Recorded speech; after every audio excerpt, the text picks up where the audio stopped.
Sarah stared at the amber bottle sitting innocently on the kitchen counter, her heart hammering against her ribs.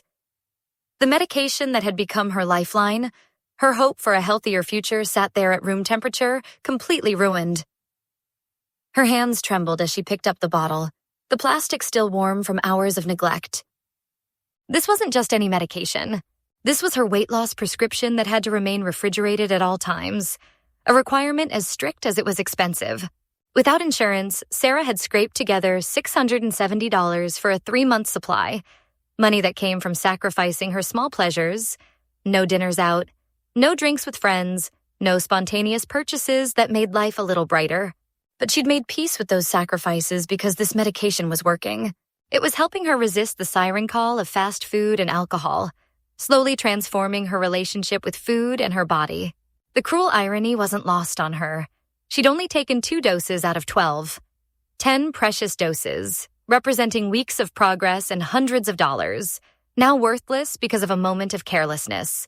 When she confronted her roommate Marcus, his face immediately flushed with guilt. "I'm so sorry," he stammered, running his hands through his hair. "I was cooking all day for my family gathering, going in and out of the fridge constantly. I must have accidentally left it out when I was grabbing ingredients." Sarah felt her throat tighten as she explained the devastating cost. Not just the money, but what that money represented. Those $670 weren't just numbers on a bank statement.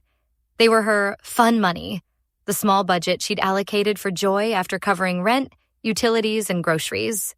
They represented months of saying no to herself, months of choosing hope over immediate gratification. "I want to be fair," she said, her voice barely steady. "I'm only asking for $500 for the destroyed doses, even though it's actually worth more."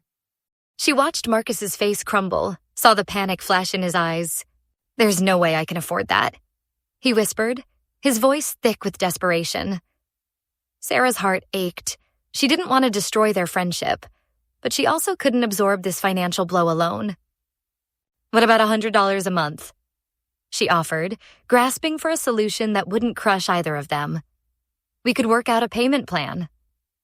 But Marcus shook his head, his expression hardening. "That's still too much. And honestly, it's not like you need it to survive like insulin. If it was so important, you could have kept it in a mini fridge or something." Those words hit Sarah like a physical blow. The dismissal of her struggle, the suggestion that her health journey was somehow less valid because it wasn't immediately life-threatening, left her speechless. She felt the familiar shame creep in. The same shame she'd carried about her weight for years, now weaponized against her by someone she'd trusted. Days passed in uncomfortable silence.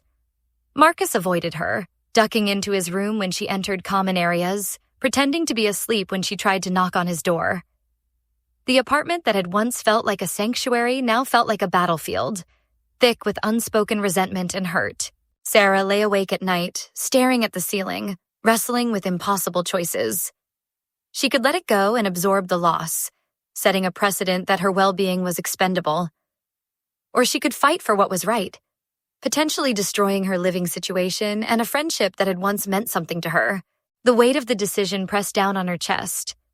Legal action felt extreme, but so did losing $500 because of someone else's carelessness. She thought about all the times she'd chosen a salad over a burger, all the nights she'd stayed home instead of going out, all the small sacrifices that had led to this moment. Her medication sat in the trash, a symbol of broken trust and shattered progress. As she contemplated her next move, Sarah realized this wasn't just about money. It was about respect, accountability, and whether she deserved to be made whole after someone else's mistake had derailed her journey. What do you think? Should Sarah take her roommate to court or let it go? How would you handle this heartbreaking situation? Share your thoughts in the comments below.